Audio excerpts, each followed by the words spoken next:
En el día de hoy y en la próxima domingo vamos a cerrar esta serie que hemos considerado en el libro de Colosenses, donde se nos llama a tener una vida cristiana práctica. Así que por favor, acompáñame con Biblia abierta en el libro de Colosenses. Vamos a mirar juntos dos versículos interesantes de la palabra del Señor. Acompáñame con Biblia abierta. Aún tenemos algunas incomodidades técnicas, solo tenemos un monitor que ustedes están viendo. Primero Dios, que prontamente vamos a ir dando solución a las dificultades que tenemos. Así que si me acompañas, por favor, ahí con Biblia abierta, vamos a mirar juntos el tema en Colosenses capítulo 4. Estos dos versículos interesantes que nos hablan acerca de nuestra responsabilidad como hijos de Dios. Permíteme poner acá mi tiempo. El creyente en relación a la vida pública. Hoy llegamos al final de la sección en el libro de Colosenses práctica, que comenzó ahí en el capítulo 3. Si pues habéis resucitado con Cristo, que poned los ojos arriba, buscad las cosas de arriba. Y hoy al mirar versículos 2 últimos, 5 y 6, observa conmigo. La palabra del Señor muy práctica nos dice: andad sabiamente para con los de afuera, redimiendo el tiempo. Sea vuestra palabra siempre con gracia, sazonada con sal, para que sepáis cómo debéis responder a cada uno. Bendito Padre Celestial, en esta hora hemos abierto tu palabra y queremos implorar tu gracia, que tú hables a nuestras vidas, pues queremos sacar, Señor, verdades prácticas que afecten nuestro corazón y nuestro estilo de vida. En Cristo Jesús oramos. Amén y amén. Queridos, la vida cristiana es un estilo de vida diferente. No es venir a la iglesia, cargar una Biblia. No es decir, yo leo mi Biblia todas las mañanas y hago mi devocional todas las mañanas. El cristianismo tiene que ver con cambios profundos y reales, de adentro hacia afuera. No de afuera hacia adentro, porque aunque uno vista la mona de seda, mona queda. La vida cristiana, por lo tanto, mira conmigo en una definición, lo que es vida cristiana. Vida cristiana es una relación con el autor de la vida. ¿Quién es el autor de la vida? Jesucristo. Esa relación con el autor de la vida, es decir, Jesucristo. Esa relación personal. El cristianismo no es una religión, es una relación personal con Cristo Jesús. Y esa relación que yo tengo con Cristo Jesús, Él me da, por lo tanto, ¿qué cosa? Vida. Jesucristo dijo que Él nos vino a dar vida, y vida ¿qué? En abundancia. El que cree en el Hijo tiene la vida, y por vida se nos imparte la naturaleza de Dios en nosotros. Por lo tanto, si tú eres un creyente, un hijo, una hija de Dios, la naturaleza de Dios está en tu vida, pero cuidado, porque tú puedes venir a la iglesia y no ser un creyente, creer en las cosas del cristianismo. Pero creer en Cristo es un caminar diario que afecta mi vida. Él me da vida y como resultado eso afecta mi relación, en primer lugar, con Dios. Luego, ¿con quién? Conmigo mismo, porque tienen que haber cambios. Luego con otros creyentes y finalmente ¿con quién? Con el mundo entero. ¿Por qué? Porque el cristianismo es un estilo de vida diferente. Y si es un estilo de vida diferente, debemos crecer. Debemos crecer juntos. Somos una familia, ¿amén? ¿Somos familia espiritual? ¿Estamos en el mismo punto buscando del Señor, queriendo hacer su voluntad? Es por eso que Pablo ahora nos lleva al terreno práctico, el creyente en relación a su vida pública. Porque ahora ese carácter que es interno, esa comunión que es personal, que es individual, que es secreta, debe de alguna forma manifestarse públicamente. Ahora, ¿quiénes te observan? ¿Quiénes te oyen? ¿Con quién tú te relacionan? ¿Pueden decir, ese hombre, esa mujer tiene la paz de Dios, tiene el carácter de Dios en su vida? Es por eso que Pablo nos va a llevar a considerar. Y consideremos dos aspectos prácticos en la relación del creyente con la vida pública. Porque una cosa es lo que yo creo y otra cosa es lo que soy. Una parte tiene que ver con mis palabras y la otra tiene que ver con mis acciones. Y al considerar, vamos a mirar dos aspectos prácticos de la vida cristiana que usted y yo debemos trabajar. No es suficiente orar, pedir y ayunar, que es importante. Pablo dice, yo golpeo mi cuerpo y lo pongo en servidumbre. ¿Por qué? En Romanos capítulo 7, él dice, tengo una ley en mi cuerpo, la carne. Y usted puede ser un creyente, pero vivir carnalmente. Y es por eso que nos lleva el apóstol Pablo acá, en primer lugar, a que cada uno de nosotros debemos manifestar una conducta que sea sabia. Santiago pregunta, ¿quién es sabio y entendido entre vosotros? El que sabe versículos bíblicos, porque usted me dirá, yo me puedo un montón de versículos bíblicos. Si usted tiene buena memoria, lo podrá hacer. Pero no es cuánto yo sé de la Biblia, cuánto de esa Biblia es parte de qué, de tu carácter, de tu vida. ¿Cómo comienza el apóstol Pablo en este llamado a una conducta sabia? Primero que nos dice, andad ¿qué? Sabiamente.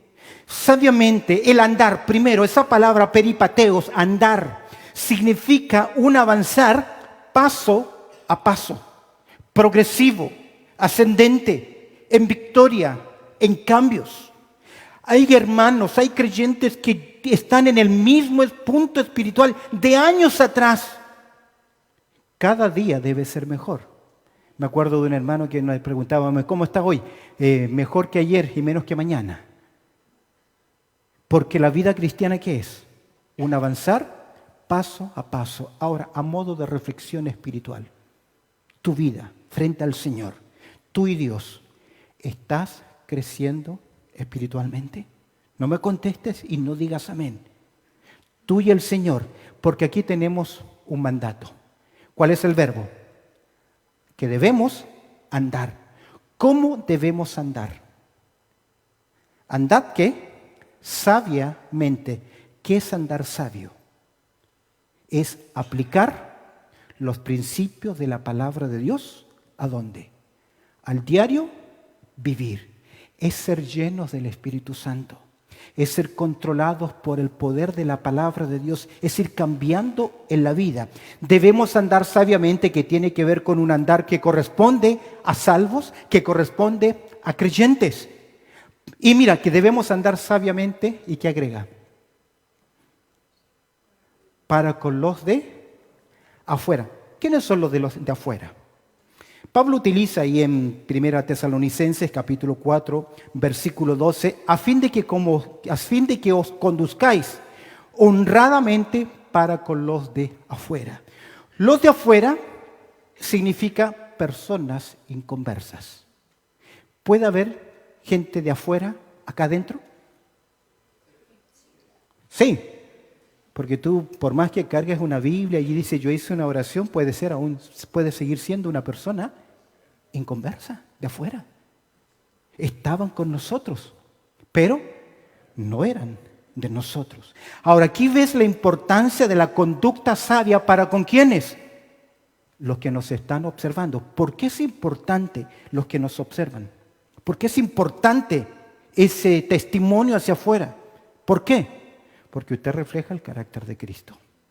Porque usted es un hijo de Dios, pero somos luz y somos sal. Y Jesús dijo, ¿de qué sirve la sal que se desvanece? ¿De qué sirve? ¿Cuántos creyentes están arruinados sus testimonios? Porque no han logrado mantener el equilibrio en la vida cristiana. ¿Qué dice Pablo? Andad sabiamente. ¿Quiénes son los de afuera? Es por eso que Pablo dice que debemos andar sabiamente y agrega algo más. Redimiendo el tiempo. Redimiendo el tiempo. Creo que vuelvo a repetir el punto número 1. Redimiendo el tiempo. Es interesante que Pablo utiliza un término de inversión. Pablo está pensando acá en aquellos que invertían en cosas, que tramitaban. Una persona que mira el mercado, que estudia el mercado, sabe cuándo comprar y sabe cuándo no es momento que comprar. Quien tiene esa habilidad en los negocios sabe no simplemente el tiempo, sino sabe cuál es la necesidad.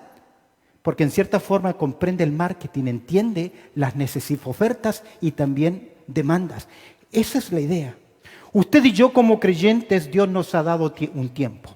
Y usted debemos aprender a saber cómo redimir, negociar, sacar la ventaja, aprovechar el tiempo. ¿Para qué?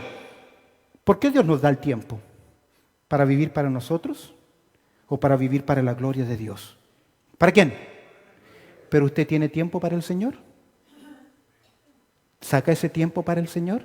No le pregunto si viene a la iglesia o no, porque esa es su obligación. Como creyente debemos, ¿qué?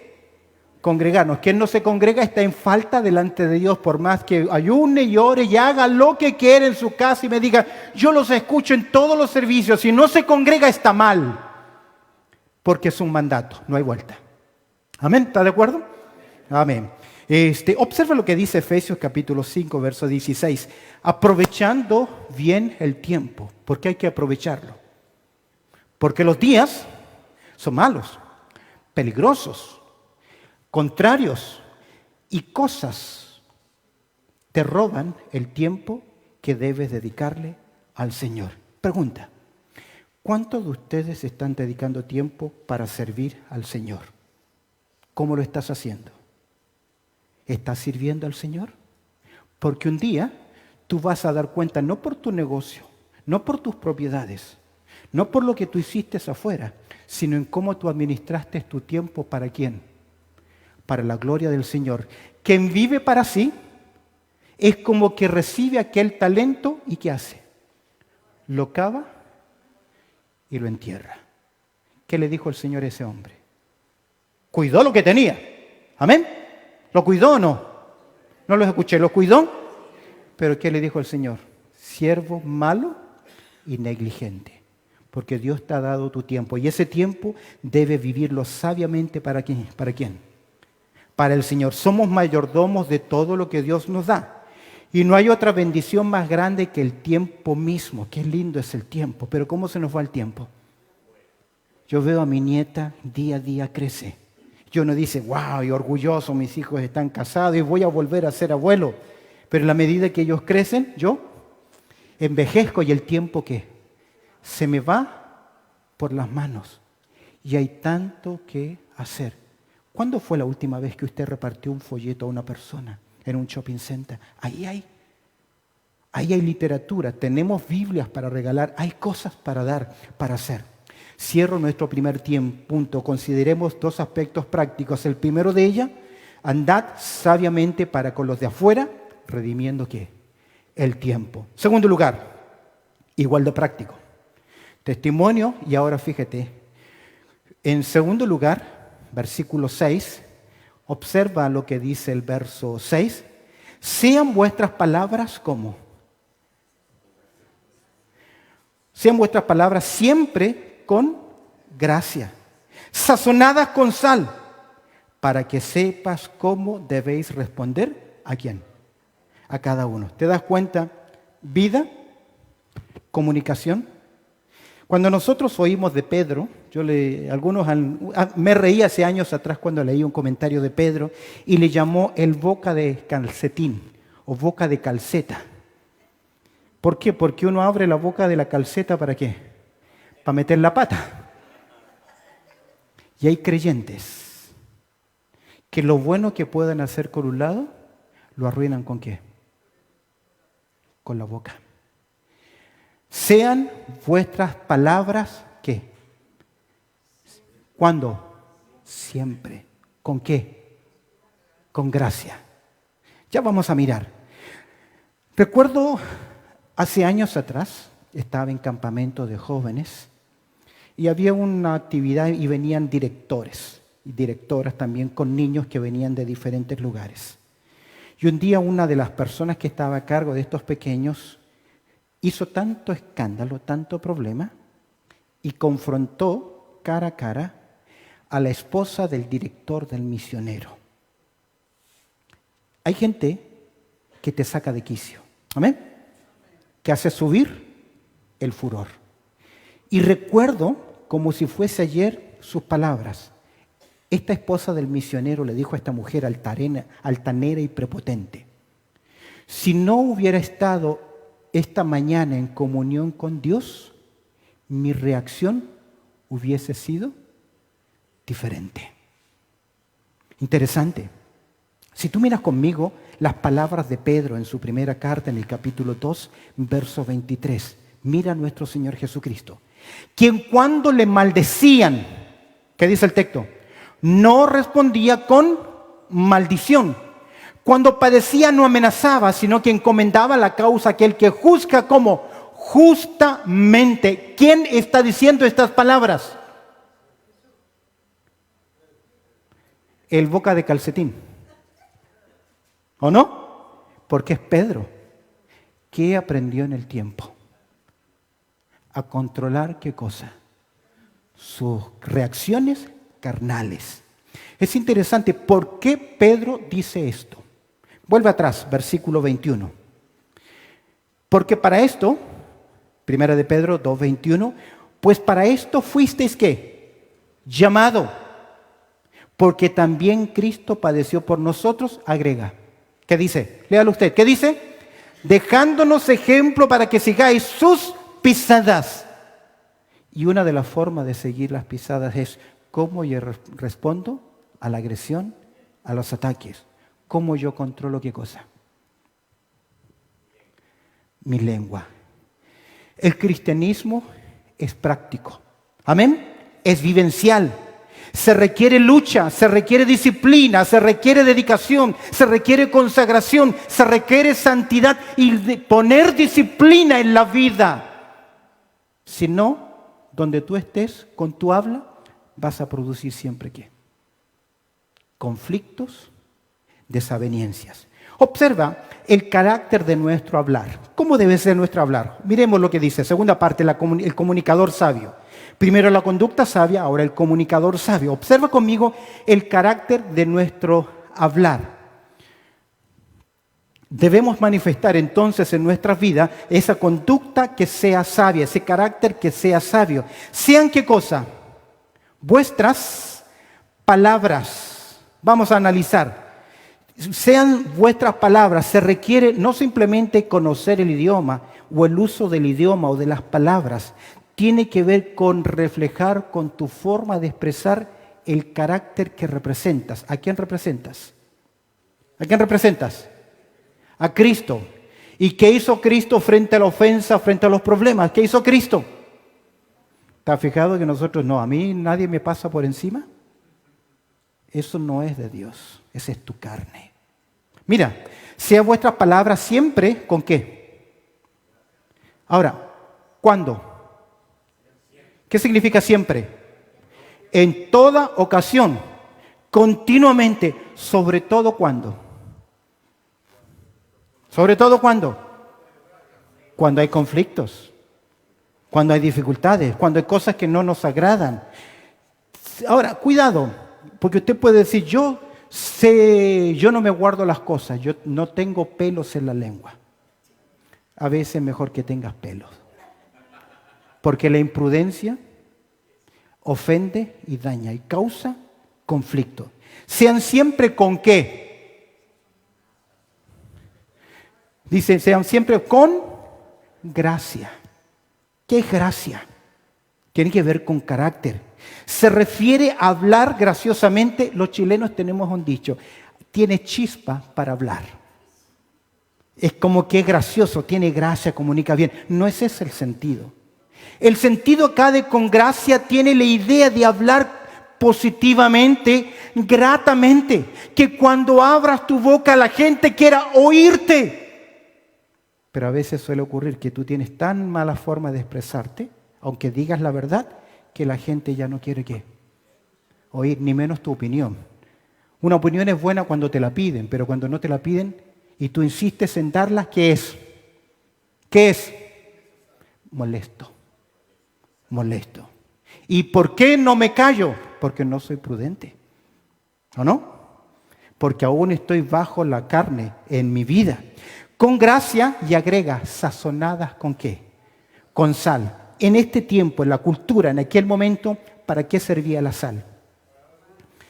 Sabor, pero ¿para qué más? Preservar. Tus palabras tienen que ser puras.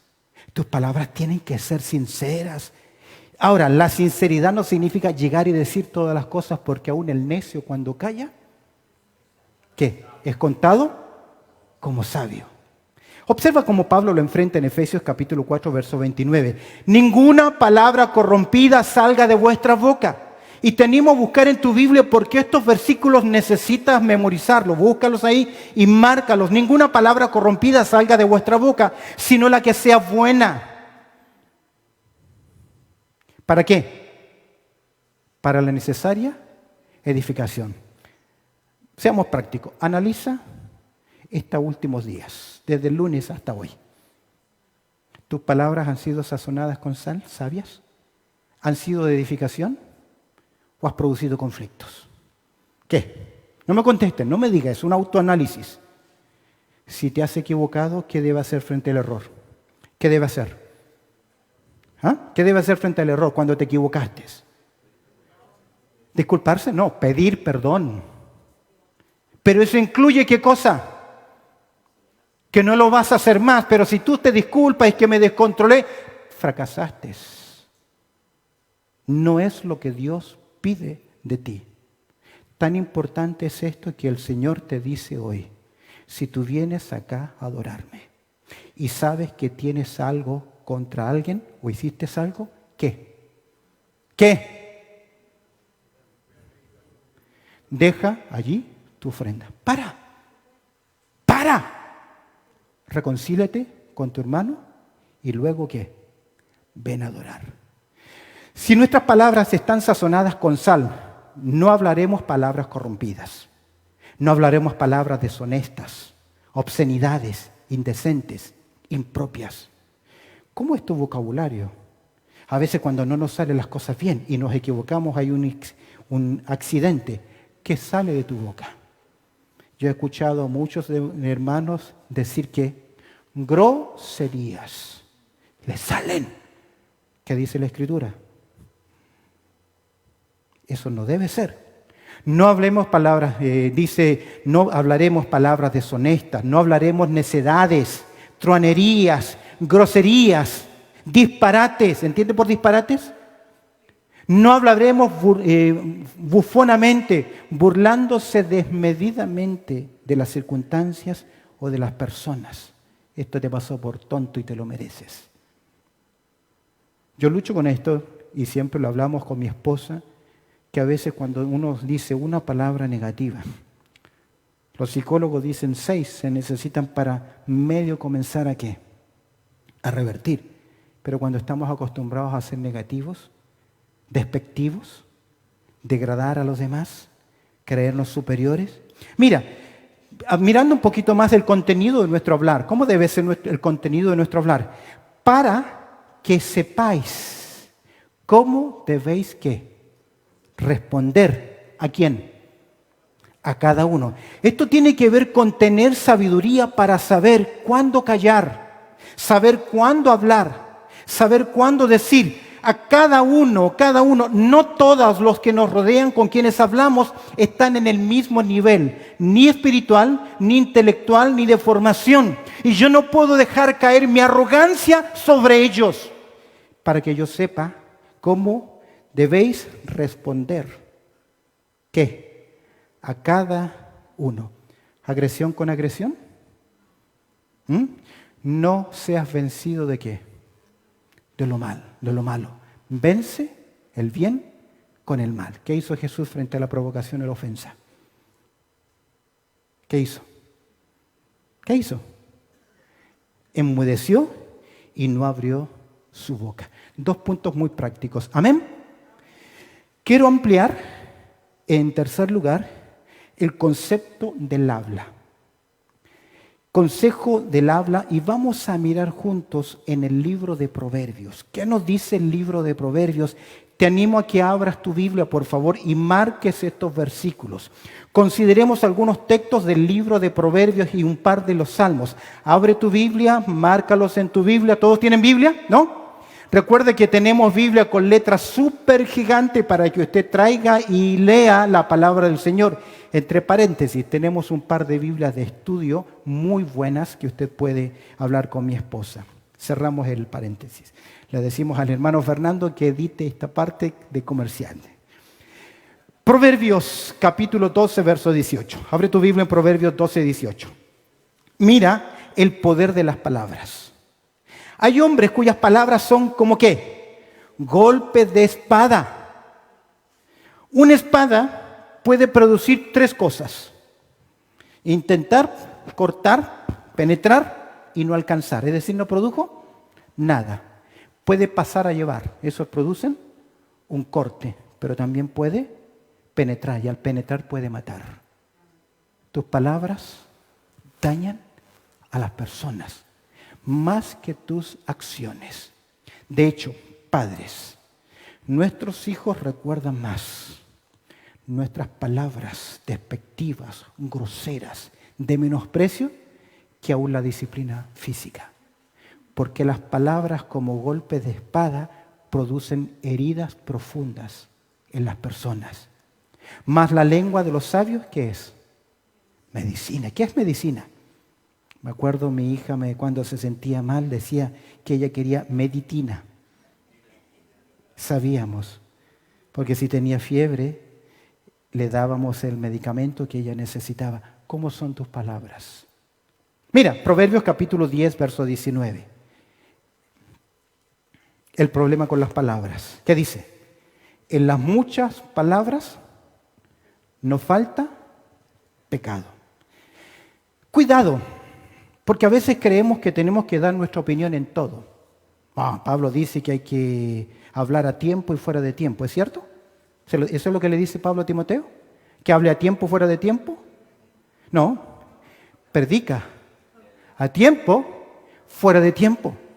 Pero hay gente que siempre tiene que dar su opinión y si no te la pide, ¿cuál es la peor opinión que hay? La no pedida. Si no te lo piden. Ahora, yo lucho con esto porque yo puedo ver algo que no está bien y quiero dar mi opinión y está bien una vez. Yo me acuerdo una lección tremenda que tiene que ver con fidelidad. Estaba joven y el que nos estaba formando me mandó a buscar algo, pero me dijo vete por allá. Y a mí no me pareció ilógico. Yo me iba en línea recta, la lógica. ¿Cuál es la distancia más corta entre dos puntos? Pero me mandó para ir por fuera. Fui y volví. Y luego le dije, ¿sabes qué? Me pareció ilógico lo que me pediste. Sí es cierto, me dijo él. Pero yo estaba creando un hábito en tu vida. Fidelidad. Obediencia. Tenía razón. No era lógico, pero él me estaba dando una lección de humildad. Lección de humildad. Por eso dice, en las muchas palabras que no falta pecado, mas el que refrena sus labios, ¿qué es? Prudente. Inverso. Si tú no refrenas tus labios, ¿qué eres? Imprudente. ¿Y quién aguanta a los imprudentes? ¿Qué produce un imprudente en un círculo de personas? ¿Ah? Rechazo, no simplemente rechazo, enemistad y levanta emociones de los demás. ¿Cuántos han llegado los golpes? Por personas imprudentes. Otro versículo más. El problema con las palabras, cuando no sabemos parar, producimos problemas. 15:18 dice, el hombre iracundo promueve ¿qué cosa? Contienda, mas el que tarde en airarse apacigua la rencilla. Predispone en esa persona que no calla, que no se calla, encoleriza a los demás. Y luego vienen ¿qué cosas? Las amenazas. Si siembras una mala acción, no vas a cosechar una buena reacción. Una reacción impropia produce acciones que son incorrectas. Observa Proverbios capítulo 17, verso 28. Aún el necio. ¿Quién es el necio en la Biblia? ¿Quién es el necio en la Biblia? El que no tiene nada de Dios, que no considera a Dios, un inconverso, un pagano, que no teme a Dios. Aún el necio, cuando calla, ¿qué? Es contado por sabio. ¡Wow! ¿Qué es un sabio? Persona prudente, que sabe actuar bíblicamente en las circunstancias. El que cierra sus labios es, ¿qué cosa? Entendido. ¿Es usted un entendido? Cierra sus labios. Cierra sus labios. La prudencia en las palabras. Vemos la importancia de saber cuándo callar y cuándo hablar, cuándo eres imprudente. Todo lo bueno que tú puedas hacer, ¿qué produce? ¿Qué pasa con todo lo bueno que tú puedas hacer cuando eres imprudente? Hay un dicho que dice, escribes con la mano y borras, es lo que tú haces. Proverbios 21-23. El que guarda su boca y su lengua, su alma guarda ¿de qué? De angustias. ¿Por qué? Porque tarde o temprano esa persona que no es prudente, que no es sabio, que es bocón, que no sabe refrenarse, tarde o temprano quedará solo. Angustias, pesares. ¿Tendrá qué cosa? Consecuencias. 15:1. Observa, la blanda respuesta, ¿qué hace? Apacigua, quita la ira. Mas las palabras ásperas hacen subir el furor. El maltrato con las palabras, las formas despectivas, impropias, imprudentes. Puedes tener toda la razón, pero la forma en que lo dices, el tono, el momento, que puede producir resultados que son adversos a lo que tú crees que deben producir. 11:12, Proverbios 11:12. El que carece de entendimiento, ¿qué dice? Menosprecia a su prójimo, mas el hombre prudente ¿qué? Calla. A veces las imprudencias son tan tontas. En mi juventud fui muy imprudente con lo que creía, con lo que pensaba, y yo tenía pistolas teológicas. Quienes no pensaban como yo. Y una muchacha de Estados Unidos que estaba con nosotros en el grupo de fundación de iglesia, viajó a visitar a su padre y luego regresaba a seguir trabajando con nosotros en la fundación de una iglesia. Me llamó, me dijo, Andrés, encontré unas películas en español y quiero llevarlas. Y me mencionó una de ellas. Y yo le dije, pero ¿sabes qué? Esa película no es muy buena. No trajo ninguna película. Le maté, ¿qué cosa? ¿Qué le maté? La ilusión, el aporte, por no guardármela. ¿Me pidió mi opinión? ¿Me pidió el comentario? Le quité el gozo de haberlas comprado, conseguir y traerlas. No trajo nada. Somos imprudentes. El que carece de entendimiento menosprecia a su prójimo, más el hombre prudente, ¿qué hace? Sabe callarse. 23, Proverbios. Honra es del hombre dejar, ¿qué cosa? La contienda. Vamos ahora del otro lado, del que recibe la crítica, el comentario, lo impropio. ¿Qué debemos hacer? Del otro lado ahora, las reacciones. ¿Qué dice el Proverbios 23? Honra es del hombre dejar, ¿qué cosa? La contienda. Mas todo insensato se envolverá en ella. Pablo dice a los hermanos de Corinto, es ya una falta que haya entre vosotros desavenencias. ¿Por qué no mejor sufrís el oprobio, el ser menospreciado? En otras palabras, ¿por qué no te humillas? ¿Por qué no nos humillamos? Porque nuestro ego es demasiado alto. ¿Refleja el carácter de Cristo? Contésteme, ¿refleja el carácter de Cristo? No. Si lo sabe, ¿por qué sigue en ese camino? Uno más. 16, 23, 32. Sí. Mejor es el que tarda en airarse. Mira. ¿Que quién? El fuerte es el valiente, el conquistador, el poderoso. Abre tu Biblia porque estos son versículos que debe conocer. Es vida cristiana práctica. Mejor es el que tarda en airarse que el fuerte. Y el que se enseñorea de su espíritu que el que toma una ciudad. ¿Cómo era considerado aquel que conquistaba una ciudad? Un valiente, un conquistador, un poderoso. ¿Qué dice la palabra de Dios? ¿De qué te sirven tus logros? ¿De qué te sirve tu grandeza? Si no tienes espíritu humilde. Te encolerizas. Mejor es el que tarda en airarse que el fuerte. ¿Por qué razón? Porque el que rápidamente se enoja, ¿qué dice Proverbios? Hará locuras. Mira lo que dice el capítulo 16, verso 24. Panal de miel son los dichos suaves. Suavidad al alma y medicina para los huesos. ¡Wow! Esas debieran ser nuestras palabras. ¿Qué dice Pablo? Sazonadas con sal, con gracia, panal de miel. Observa capítulo 15. Y el creyente sabio y prudente con sus palabras es lo que debe hacer. El hombre se alegra con la respuesta de su boca. Y la palabra a su tiempo, ¿qué dice? ¿Cuán buena es? ¿Nota la exclamación?